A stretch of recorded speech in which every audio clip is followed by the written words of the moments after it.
ये पार्ट 2006 में आई Texas chainsaw massacre reboot का सीक्वल है, जिसमें हम लेदरफेस और उसकी फैमिली के और ज़्यादा कारनामों के बारे में जानने वाले हैं। जैसा कि आप सभी जानते ही है कि इस सीरीज की कहानी ट्रू इवेंट से इंस्पायर है, क्योंकि मूवी का कैरेक्टर लेदरफेस असल जिंदगी में मौजूद था, जिसका नाम था एडवर्ड गेन, जो मूवी में दिखाए जैसे कई कारनामों को अंजाम दे चुका था। तो कहानी की शुरुआत अगस्त 1973 से होती है, जहां हम 5 दोस्तों को देखते हैं, जिनमें थे एरिन, उसका बॉयफ्रेंड कैंपर और साथ ही उनके 3 दोस्त एंडी, मॉर्गन और पेपर।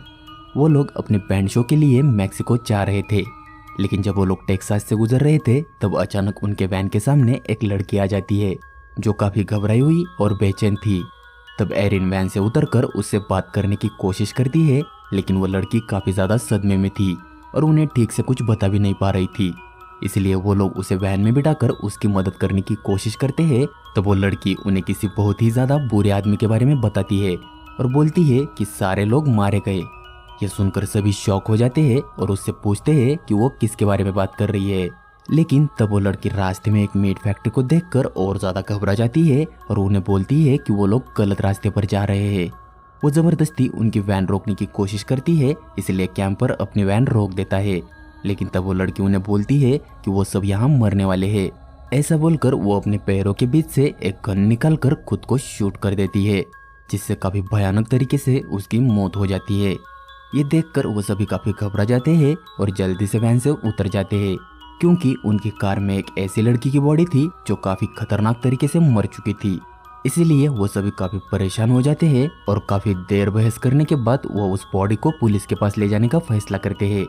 इसके बाद वो सभी उसी वैन में बैठकर आगे बढ़ते हैं और कुछ देर के सफर के बाद उन्हें एक गैस स्टेशन मिलता है, और वो गैस स्टेशन लूडा का ही था। वो लोग लूडा को सारी बात बता देते हैं, जिसके बाद लूडा वहां से शेरिफ को कॉल करके सारी बात बता देती है।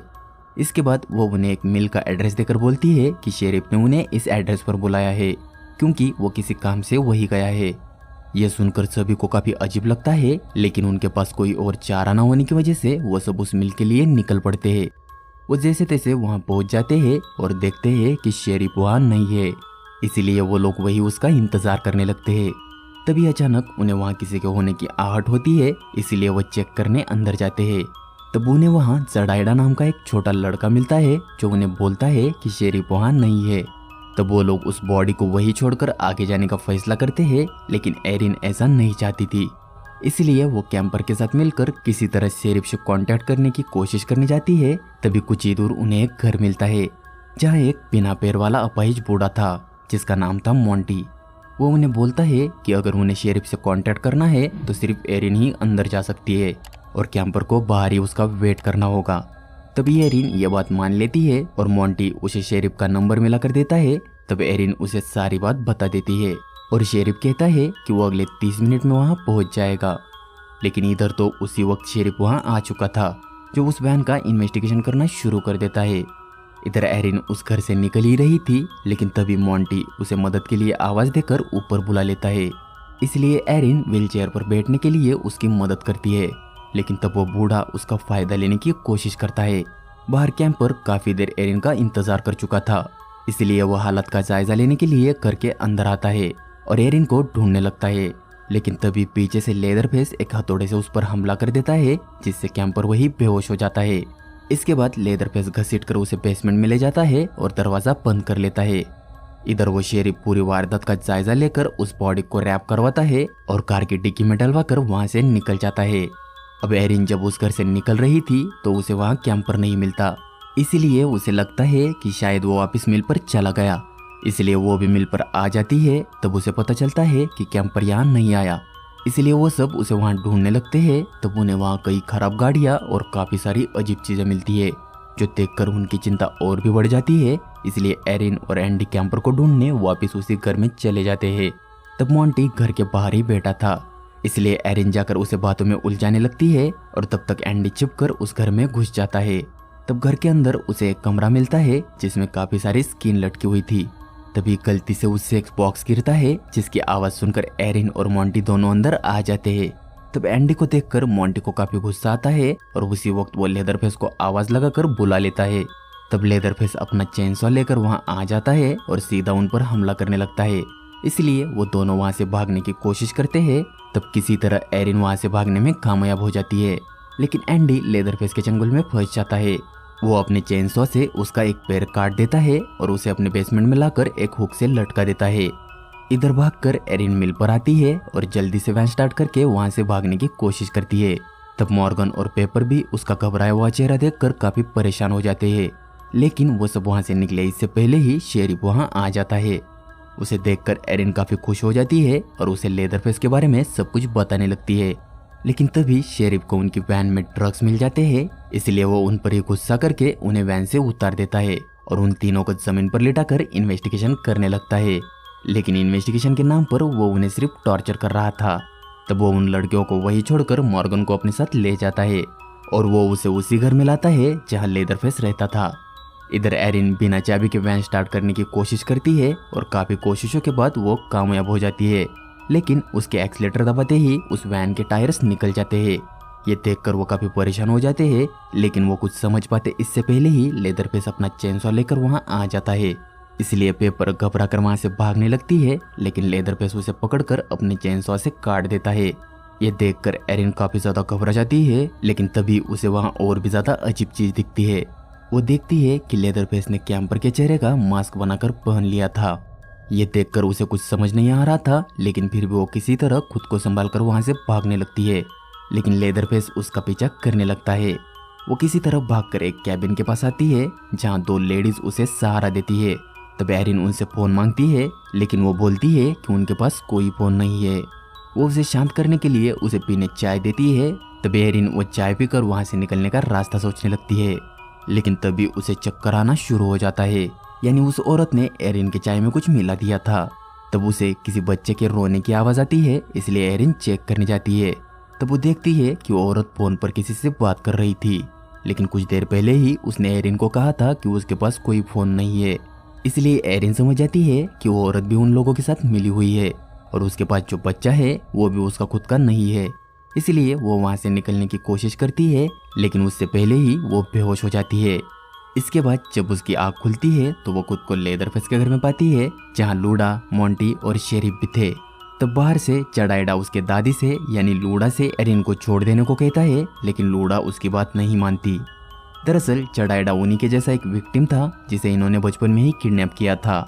अब लेदरफेस एरिन को अपने साथ ले जाकर बेसमेंट में बंद कर देता है, जिसके बाद एरिन को वहाँ एंडी दिखता है जो काफी खराब हालत में था। उसकी हालत देखकर एरिन उसे आजाद करने की कोशिश करती है, लेकिन लेदरफेस ने एंडी की बैक साइड में हुक घुसेड़कर उसे लटका दिया था। इसलिए एरिन के आजाद करते वक्त उसे काफी ज्यादा तकलीफ हो रही थी और उसकी हालत भी कुछ खास ठीक नहीं थी। इसलिए वो एरिन से खुद को जान से मारने की भीख मांगने लगता है, लेकिन एरिन ऐसा करना बिल्कुल भी नहीं चाहती थी। लेकिन उसे एंडी की तकलीफ भी देखी नहीं जा रही थी, इसलिए वो एक चाकू से मारकर उसे आजाद कर देती है। इसके बाद वो किसी तरह खुद को संभल कर आगे बढ़ती है। तब उसे एक बाथटब में मॉर्गन दिखता है, जिसकी पीठ पर एक गहरा जख्म था, यानी लेदरफेस ने उसे भी मिट हुक से लटकाया हुआ था। तब एरिन देखती है कि वो अभी भी जिंदा था, इसलिए वो उसे बाथटब से निकालती है और तभी चडाइडा वहां आकर उन्हें एक खुफिया रास्ता बताता है। इसलिए एरिन और मॉर्गन वहां से निकलने लगते हैं, लेकिन लेदरफेस ऊपर से उन पर नजर रख रहा था, इसलिए वो भी चेनसॉ लेकर उनका पीछा करने लगता है। तब वो दोनों किसी तरह बचकर वहां से निकल जाते हैं और तभी जंगल में उन्हें एक पुराना कैबिन मिलता है, इसलिए वो दोनों वही अलग अलग छिप जाते हैं। लेकिन लेदरफेस भी उनका पीछा करते हुए वहां आ जाता है और उसी वक्त कई सारे चूहे एरिन के ऊपर चढ़ जाते हैं, जिससे उससे थोड़ी आवाज हो जाती है और लेदरफेस वहां से चला जाता है। इसीलिए एरिन उठकर हालात का अंदाजा लगा ही रही थी कि तभी पीछे से लेदरफेस उसे पकड़ लेता है। वो उसे अपने चेनसॉ से काटने ही वाला था कि तभी मॉर्गन बाहर आकर उसकी मदद करने की कोशिश करता है, लेकिन वो लेदरफेस के सामने थोड़ी ही टिकने वाला था। लेदरफेस वही उसे एक हुक से लटकाकर उसके 2 टुकड़े कर देता है। ये देखकर एरिन काफी ज्यादा घबरा जाती है और जल्दी से वहां से भाग जाती है, लेकिन लेदरफेस भी उसका पीछा करने लगता है। तब भागते भागते उनके सामने एक वायर कंपाउंड आ जाता है और एरिन किसी तरह उसके बीच से निकल जाती है, लेकिन लेदरफेस के निकलते वक्त उसी के चेनसॉ से उसका पैर कट जाता है, जिससे वो घायल हो जाता है। तब एरिन भागकर एक मीट फैक्ट्री में जाती है, जहां उसे एक बड़ा बुचर नाइफ मिलता है। वो उसे अपने पास रखकर वही के लॉकर में छिप जाती है, लेकिन लेदरफेस अभी भी उसके पीछे ही था। वो वहां पहुंचकर उसे ढूंढने लगता है और जैसे ही वो उसके पास आता है तब वो उस बुचर नाइफ से उस पर कई बार वार करके उसका हाथ काट देती है, जिससे लेदरफेस वही गिर जाता है। तब एरिन जल्दी से वहां से निकलकर भागने लगती है और किसी तरह रोड तक पहुंचकर एक ट्रक को रोक देती है। तब वो ड्राइवर उसकी हालत देखकर उसे अपने ट्रक में बिठा लेता है और उसकी हालत समझने के लिए कई सवाल करता है। लेकिन अब एरिन की हालत बिल्कुल वैसी ही थी जैसे उस सुसाइड किए हुए लड़की की थी। तभी उसे समझ आता है कि वो ड्राइवर भी लूडा के गैस स्टेशन की तरफ जा रहा था, इसलिए वो उसे ट्रक रोकने को कहती है, लेकिन वो नहीं रुकता। इसलिए वो भी उस लड़की की तरह ही जबरदस्ती ट्रक रोकने की कोशिश करती है। तभी वो समझ जाती है कि वो लड़की ऐसा क्यों कर रही थी। उसी वक्त वो ट्रक भी गैस स्टेशन पर पहुंच जाता है, इसलिए वो हिम्मत से काम लेकर ट्रक से उतर जाती है और वही छिपकर एक खिड़की से अंदर देखती है। तब उसे वहाँ वो छोटा बच्चा भी दिख जाता है। तब वो ड्राइवर लूडा और उसकी फैमिली को सारी बात बता देता है, इसलिए वो सब बेबी को वही छोड़कर उसके पीछे चले जाते हैं। तब शेरिफ जाकर ट्रक चेक करने लगता है और हम देखते हैं कि एरिन उसी की कार को स्टार्ट करने की कोशिश कर रही थी।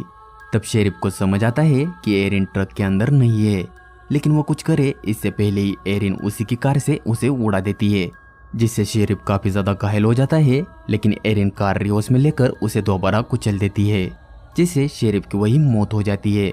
तब एरिन तीसरी बार उस पर कार चढ़ाकर वहां से भाग जाती है और तब हम देखते हैं कि एरिन ने उस छोटे बेबी को भी बचा लिया था, इसलिए वो खुश होकर वहां से निकल ही रही थी कि तभी लेदरफेस वहां आकर उनकी कार पर चेनसॉ से हमला कर देता है। लेकिन वो दोनों उससे बच जाते हैं और वहां से निकल जाते हैं। तब लेदरफेस उन्हें जाते हुए गुस्से से घूरता है और इस तरह से ये मूवी खत्म हो जाती है।